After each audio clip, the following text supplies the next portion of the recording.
बिस्मिल्लाहिर्रहमानिर्रहीम। स्टूडेंट्स, आज हम मुताबिकत के जो अगले रूल्स हैं उस पर बात करेंगे। इस लेक्चर के आगाज़ से पहले जो हमारा प्रीवियस लेक्चर था उसमें जो चीज़ें हमने पढ़ी थी उसको मुख्तसरन बेटे मैं रिपीट करूँगी। हमने पिछले लेक्चर में फ़ेल की फ़ाइल के साथ जो मुताबिकत है उसको पढ़ा, जिसमें चंद रूल्स आपको बताए गए थे। आज हम उसके सेकंड पोर्शन की तरफ हैं जिसमें फ़ेल की मफ़ूल के साथ मुताबिकत जो है उसके असूल जो हैं कौन कौन से होंगे और साथ उसकी एग्जांपल्स के साथ बेटे आपको इस वक्त बोर्ड पे तमाम चीज़ें जो है वो लिखी हुई नज़र भी आ रही होंगी। आप सब बच्चों ने इन रूल्स को अपने रजिस्टर पे भी नोट कर लेना है। फ़ेल की मफ़ूल के साथ मुताबिकत का असूल नंबर 1, अगर फ़ेल मुतअद्दी हो तो फ़ेल मफ़ूल के साथ आएगा, यानी अगर मफ़ूल मुज़क्कर, मुअन्नस, वाहिद या जमा हो तो फ़ेल भी उसके मुताबिक आएगा।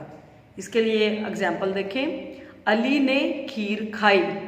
अब यहाँ पे जो खाई लफ्ज़ है ये अली के मुताबिक नहीं आ रहा, अली तो फ़ाइल है तो अली के मुताबिक ये लफ्ज़ नहीं आ रहा, ये लफ्ज़ आ रहा है इस जुमले में मफ़ूल के मुताबिक।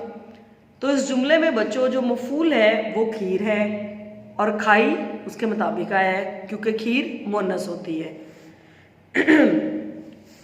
इसके बाद आप आए रूल नंबर 2, जब जुमले में एक से ज़्यादा मफ़ूल हों तो फ़ेल आखिरी मफ़ूल के मुताबिक आएगा। ये बिल्कुल वही रूल है बच्चों जो आपने फ़ेल की फ़ाइल के साथ मुताबिकत में पढ़ा था। वहाँ हमने ये देखा था कि जब फ़ाइल जब एक जुमले में एक से ज़्यादा हों तो उसका जो फ़ेल है वो आखिरी फ़ाइल के मुताबिक आएगा। लेकिन यहाँ पे चूँकि हम पढ़ रहे हैं फ़ेल की मफ़ूल के साथ मुताबिकत, तो यहाँ पे रूल तो उसी तरह का है, अलबत्ता यहाँ पे फ़ेल की बजाय हम मफ़ूल को देखेंगे और फ़ाइल की बजाय हम यहाँ पे मफ़ूल पे फोकस करेंगे। जब जुमले में एक से ज़्यादा मफ़ूल हो तो फ़ेल आखिरी मफ़ूल के मुताबिक आएगा। फ़र्ज़ करें कि एक जुमले में जो मफ़ूल हैं वो एक से ज़्यादा हैं तो फिर उसका जो फ़ेल है वो आखिरी मफ़ूल जो होगा उसके मुताबिक हम तब्दील करेंगे। उससे पीछे मफ़ूल एक हैं, दो हैं, वाहिद की शक्ल में है, जमा की शक्ल में है, मुज़क्कर की शक्ल में या मुअन्नस की, हमें उससे कोई लेना देना नहीं होगा। हमने सिर्फ देखना है अपने आखिरी आने वाले मफ़ूल को और उसके मुताबिक हमने अपना फ़ेल जो है तब्दील करना है। इसके लिए आप रूल नंबर 2 की एग्जाम्पल में देखेंगे, अली ने 4 कलम और 1 कापी ख़रीदी। अब यहाँ पे स्टूडेंट्स कापी जो है वो चूँकि मफ़ूल के तौर पे और मुअन्नस होती है, इसलिए इसके साथ जो फ़ेल इसका होगा वो ख़रीदी आ जाएगा। पीछे 4 कलम भी आ रहे हैं, ठीक है। अगर हम इस जुमले को तब्दील करते हैं कि अली ने 1 कापी और 4 कलम ख़रीदे, फिर कलम चूँकि मुज़क्कर होता है तो फिर ख़रीदे आ जाएगा।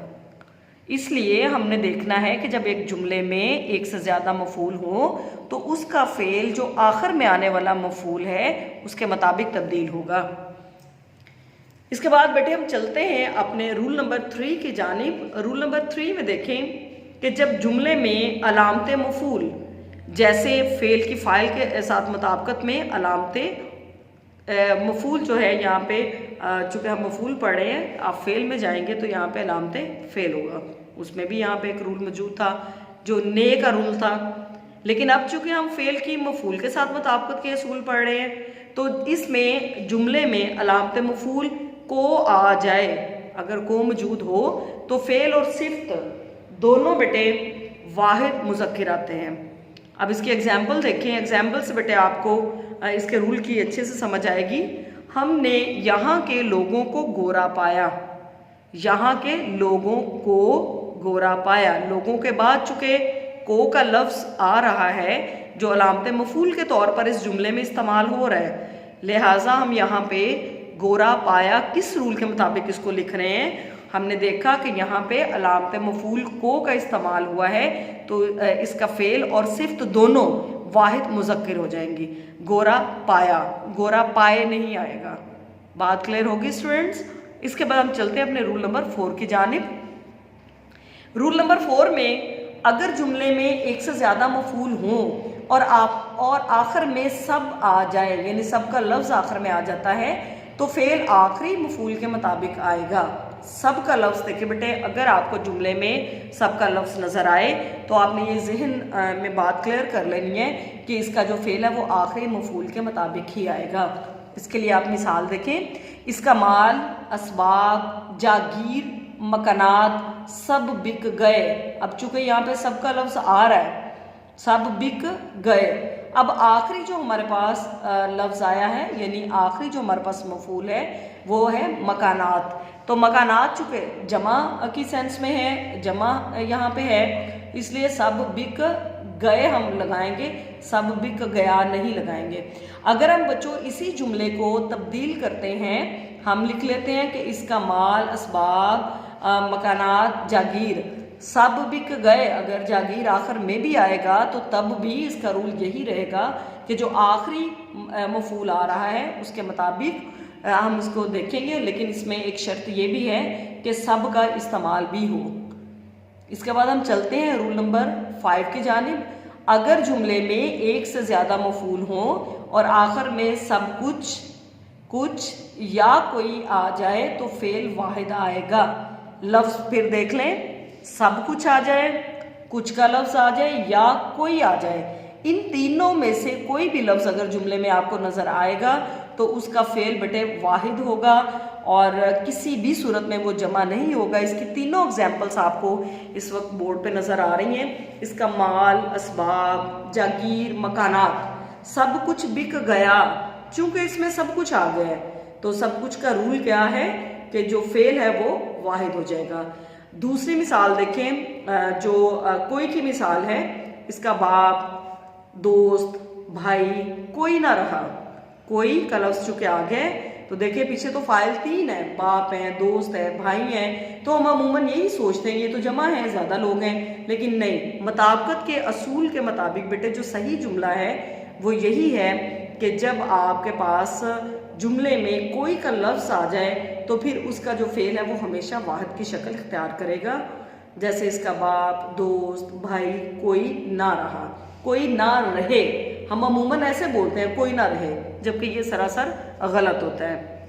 इसके बाद सब कुछ के बाद जो कुछ का लफ्ज़ है, आप देखें रूल नंबर 5 के अंदर 3 लफ्ज़ बताए गए हैं आपको, सब कुछ, कुछ या कोई। सबसे पहले आपने सब कुछ को देखा, उसके बाद आपने कोई के एग्जाम्पल को देखा, और उसके बाद तीसरी जो बेटे एग्जाम्पल है इसमें आप देखेंगे कि कुछ जो है उसके हिसाब से जुमला कैसे तब्दील होगा। इसकी दुकान, घर, माल मवेशी, कुछ बाकी ना बचा। ठीक है, कुछ बाकी ना बचा। अब कुछ बाकी ना बचे, हम अमूमन जब हमें मुताबिकत के रूल्स से आगाही नहीं थी तो हम अमूमन यही लिखते थे, इसकी दुकान, घर, माल मवेशी, कुछ बाकी ना रहे, क्योंकि हमारे जहन में था कि ज़्यादा चीज़ें हैं तो इसका फेल जमा होगा। लेकिन नहीं, जो सही इस्तेमाल है मुताबिकत के रूल्स के मुताबिक बेटे वो ये है कि जब आप जुमले में लफ्ज़ कुछ देख रही हैं तो फिर उसका फेल हमेशा वाहिद होगा। इसकी दुकान, घर, माल मवेशी, कुछ ना बचा। इसके बाद आप आ जाएं नेक्स्ट, अगर ज़मीर जमा मुतकल्लम हो तो फेल जमा ही आएगा। ये बेटे फेल के मफूल के साथ मुताबिकत के असूल से हट के है। देखिए मैंने स्टार भी बनाया हुआ है। जैसे देखें जुमला नीचे लिखा हुआ है, औरतों ने कहा हम आते हैं। अब देखें ये जुमला देखने में हमें लग रहा है जैसे औरतें, पीछे तो आती हैं होना चाहिए, ये तो गलत हो गया। लेकिन नहीं बेटे, जो हम लिखते हैं बग़ैर मुताबिकत के असूलों को पढ़े हुए तो हम गलत लिखते हैं। असल जो रूल है वो ये है कि अगर ज़मीर जमा मुतकल्लम हो, जमा मुतकल्लम यानी जैसे औरतों ने कहा हम आते हैं, तो फेल जमा हो जाएगा। तो फिर वहाँ पे फेल ने मुज़क्कर और मुअन्नस की सेंस को नहीं देखना, क्योंकि औरतों ने खुद कहा ना, मुतकल्लम जमा मुतकल्लम, औरतों ने खुद कहा हम आते हैं, तो हम आती हैं गलत होता है। इसी तरह से मर्दों ने कहा हम आते हैं, ठीक है, तो हम अमूमन ये कहते हैं औरतों ने कहा हम आती हैं, ये बेटे गलत होता है, क्योंकि ये जमा, ये जो ज़मीर है वो जमा मुतकल्लम है, और जब भी ज़मीर जमा मुतकल्लम होता है तो उसका फ़ेल जमा ही आएगा। वहाँ पे मुज़क्कर और मुअन्नस की सेंस को बेटे नहीं देखा जाता। इसके बाद आए आप बोर्ड की बाएं जानिब, आप ऊपर हेडिंग देख रही होंगी, फेल की सिफ्त और मौसूफ के साथ मुताबिकत। बेटे सिफ्त होता है खूबी और मौसूफ जिसकी खूबी को बयान किया जाए। इसमें दो रूल्स हैं, आपने याद रखने हैं। नंबर 1 पे है सिफ्त मौसूफ के मुताबिक वाहिद जमा मुज़क्कर या मुन्नस होती है, बशर्ते इस जुमले में कोई इस्तेमाल ना हो। मसलन असलम ने कपड़े गंदे कर दिए, ठीक है। अली ने दीवार गंदी कर दी, इसमें इस जुमले में कोई इस्तेमाल नहीं हो रहा, ठीक है। तो असलम ने कपड़े गंदे कर दिए। इसके बाद बेटे जो रूल नंबर 2 है इसका, अगर जुमले में कोई इस्तेमाल हो तो सिफ्त और फेल दोनों वाहिद होंगे। सिफ्त और फेल दोनों वाहिद होंगे। सिफ्त खूबी या खामी, ज़्यादातर सिफ्त जो है खूबी के लिए, खामी किस चीज़ को बयान करने के लिए इस्तेमाल किया जाता है, तो फेल दोनों वाहिद होंगे। मसलन इसने कपड़ों को गंदा कर लिया। नंबर 2, इसने दीवार को मैला कर दिया। देखिए यहाँ पे को का लफ्ज़ आ गया तो फेल दोनों क्या हो गए, वाहिद हो गए। गंदा कर लेना, कर लिया और कर दिया, ठीक है। तो यहाँ पे बेटे देखें इस जुमले में को का इस्तेमाल हुआ है, जिसकी वजह से सिफ्त भी वाहिद हो गई है और जो फेल है वो भी वाहिद हो गया है। गंदा कर दिया, जिसको मैंने अंडरलाइन भी किया हुआ है। तो बेटे ये थी आपकी मुताबिकत के हवाले से चंद बातें और चंद वो रूल्स जिसके पेश नज़र आपको बोर्ड के एग्ज़ाम में ऑब्जेक्टिव की शक्ल में बेटे MCQs आएंगे और वहाँ पे जुमले लिखे होंगे और आप में से जो करेक्ट होगा उसमें आपने उसको देखते हुए सर्कल करना है। अब बेटे हमारा ये 3 नंबर का जो ऑब्जेक्टिव के अंदर आएगा आपको मुताबिकत के हवाले से, वो आज मुकम्मल हो गया हमारा लेक्चर। तो बेटे जो नेक्स्ट आपका लेक्चर होगा उसमें, अभी चूँकि हमारा ये टॉपिक कंप्लीट नहीं हुआ, अभी हमने सिर्फ मुताबिकत के रूल्स देखे हैं जिसको हमने 3 हिस्सों में डिवाइड किया था।